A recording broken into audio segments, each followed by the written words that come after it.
గోమాత ఆడవాళ్లకు ఒక ఘోరమైన శాపం పెట్టింది. మీకు తెలుసా? ఒక ఊరిలో ఒక రైతు దగ్గర ఒక ఆవు ఉండేది.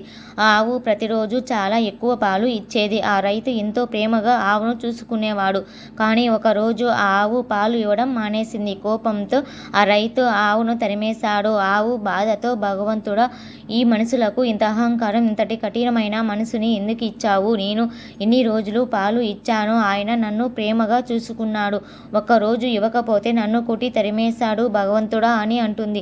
కొన్ని నెలల తర్వాత ఆవు ఒక దూడకు జన్మనిచ్చింది. అప్పుడే అక్కడికి ఒక అమ్మాయి వచ్చింది. అమ్మ, నా బిడ్డను నా వీపు మీద పెట్టు, ఇక్కడి నుంచి వేరే చోటికి తీసుకొని వెళ్ళాలి అని ఆవు అడుగుతుంది. అప్పుడు చీచి, నీ బిడ్డ చూడడానికి దరిద్రంగా చండాలంగా ఉంది. నేను దీనిని పట్టుకొని నీ వీపు మీద పెట్టాలా అని అవమానిస్తుంది. ప్రసవ సమయంలో నేను ఎంతో నొప్పిని భరించి అలసిపోయి నేను సహాయం అడిగాను. నీవు నన్ను, నా బిడ్డను అవమానించావు. అసలు నీకు ఈ నొప్పి విలువ తెలియదు కదా. ఇంక నుంచి ప్రసవ సమయంలో నేను పడిన బాధ కంటే 100 రెట్లు ఎక్కువ బాధను మీరు అనుభవిస్తారు అని శాపం పెడుతుంది.